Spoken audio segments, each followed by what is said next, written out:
שלום לכם. את שלמה לא הכרתי לפני שהוא הגיע אלינו למדרשה.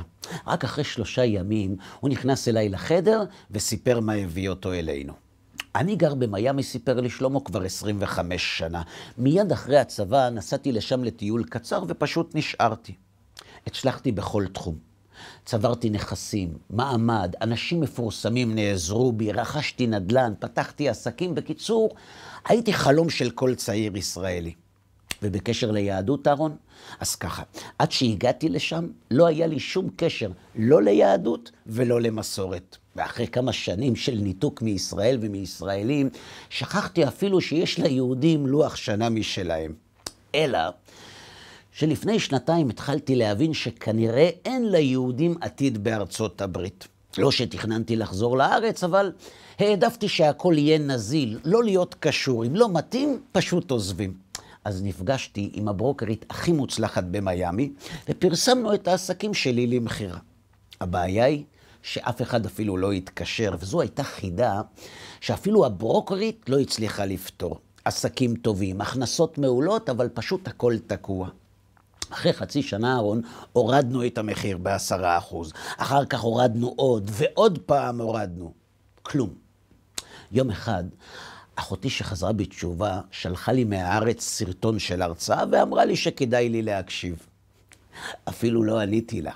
אני ורבנים אף פעם לא היינו חברים, אהרון. אני והדת היינו 2 קווים מקבילים שלא ייפגשו לעולם. ולא שהייתי אנטי, הייתי פשוט אדיש. אני נתתי הרצאות לאנשי עסקים על משמעות בחיים, דיברתי על התפקיד של הרוחניות בחיים שלנו, אבל דת?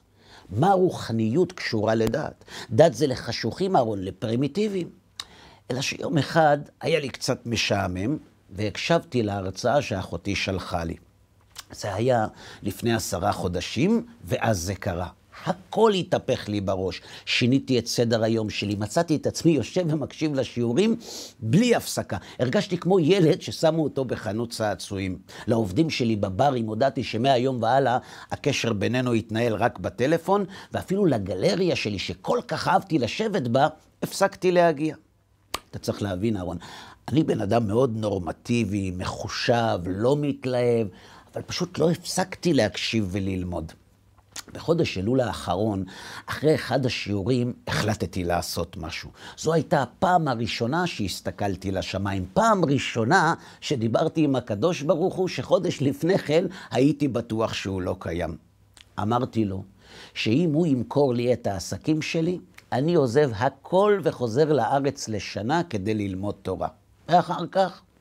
אחר כך נראה. נו, ומה קרה? שאלתי אותו. מה קרה? אני יודע שלא תאמין, אבל זה בדיוק מה שקרה. למחרת בצהריים ישבתי אצלי בעסק אחרי הרבה זמן שלא הייתי שם. פתאום הגיע בחור צעיר, התיישב מולי ושאל בלי גינונים מיותרים. אתה בעל הבית? כן, אמרתי לו, במה אני יכול לעזור לך? והוא אמר, העסק שלך פשוט מוצא חן בעיניי. רוצה למכור? בטח רוצה, אבל יש לך כסף, זה לא זול העסק הזה, והוא לא היה נראה כמו אחד שיש לו. אז במקום לענות, הבחור פשוט שלף את הטלפון שלו והראה לי את המספרים שיש לו בחשבון הבנק שלו. זה מספיק בשבילך? הוא שאל. כשראיתי את כל האפסים על המסך, הבנתי שזה מספיק.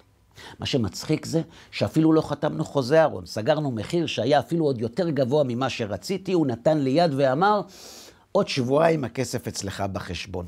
ואז משם נסעתי לגלריה שלי, והסיפור פשוט חזר על עצמו רק עם מישהו אחר. כאילו שזו מתיחה, אתה מבין, אהרון? מה שלא עניין אנשים במשך 2 נמכר בכמה דקות ובמחיר יותר גבוה. אני יודע שזה נשמע מדומיין, אבל הכל אמיתי לגמרי. עכשיו אמר לי שלמה, נשארו הבית והרכב. אז את הרכב העברתי לרופא שלי שבדיוק התקשר לשאול אם אני יודע איפה מוכרים רכב כמו שלי, ואת הבית הזכרתי ממש לפני שיצאתי לשדה התעופה.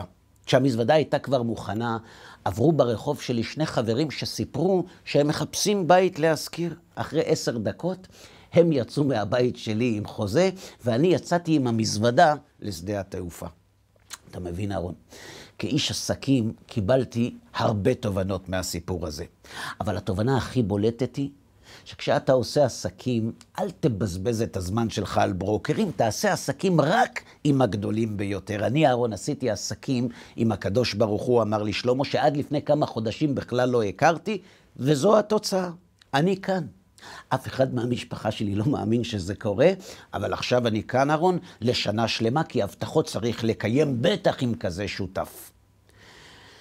כששלמה יצא מהחדר, היה לי הרבה על מה לחשוב. שאלתי את עצמי, את מה שבטח עכשיו גם אתם שואלים את עצמכם. אני שאלתי, למה לנו זה לא קורה? למה כשאנחנו מבטיחים הבטחות לקדוש ברוך הוא, אנחנו לא תמיד רואים שהוא מוכן לעשות איתנו עסקים?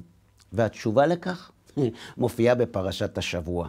בפרשת תרומה, הקדוש ברוך הוא מצווה את משה ציווי שעד אותו רגע בני ישראל לא הכירו. בפעם הראשונה הקדוש ברוך הוא לא נותן. הוא מבקש, שנאמר, דבר אל בני ישראל ויקחו לי תרומה מאת כל איש אשר ידבנו ליבו, תיקחו את תרומתי.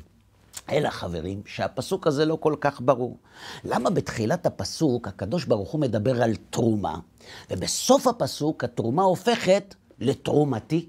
מה, יש תרומה ויש תרומתי? ואם יש, אז מה הופך תרומה סתם להיות תרומת השם? וכאן חברים בדיוק נמצאת התשובה לשאלה ששאלנו. מאז שבני ישראל פגשו את הקדוש ברוך הוא, היה להם ברור מה תפקידו של כל צד. עם ישראל הוא המקבל, והקדוש ברוך הוא הנותן. אלא שפתאום מתהפכים היוצרות, פתאום השם מבקש. חשבתם פעם, מה עובר לאדם בראש כשהקדוש ברוך הוא מבקש ממנו שייתן לו משהו? מיד אנחנו חושבים על בשביל מה השם צריך מאיתנו משהו, הרי הוא כל יכול, הוא בין כה וכה לא צריך את זה, ואז אחרי המחשבות האלה, אם אנחנו נותנים לו, זה רק כדי לצאת ידי חובה. אנחנו נותנים כמו למי שאנחנו מרגישים שהוא לא באמת צריך את מה שאנחנו נותנים לו. לנתינה כזאת, חברים, שבאה מתוך הכרח ותסכול, לנתינה כזאת קוראים רק תרומה.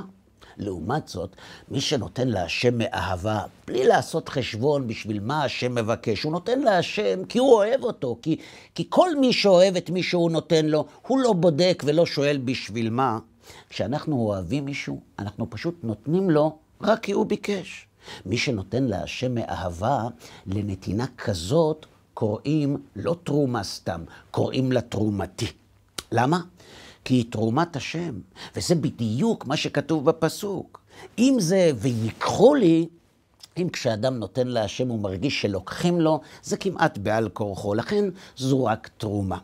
אבל אם ידבנו ליבו, זה סימן שזה מאהבה, שזה בא מנדבת הלב, ותרומה כזאת היא לא תרומה סתם, כך הקדוש ברוך הוא מלמד את משה. תרומה כזאת היא תרומתי. הבנתם חברים? מסתבר שגם עסקים צריך לדעת לעשות. אם כשאנחנו עושים עסקים עם הקדוש ברוך הוא, זה בא מאהבה, סביר להניח שהעסקה תצא לפועל, אבל אם אנחנו עושים חשבונות, אם אנחנו נותנים לו רק כי אין דרך אחרת, אז הוא עסקה בלית ברירה. אני לא מסתדר לבד, ריבונו של עולם, אז בוא נעשה עסק. עסק כזה הוא לא תרומת השם, הוא תרומה בלבד, ולכן בעסקה כזאת צריך לברר אם הצד השני מעוניין בה. אבל כשהעסק בא מאהבה, תמיד הנאהב מוכן לעסק כזה, ולכן הוא כנראה גם מגיב בהתאם. אז אם כבר אנחנו נותנים, למה חברים שלא נעשה את זה מאהבה?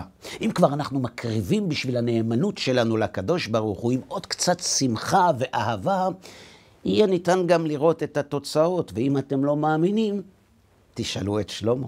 שבת שלום.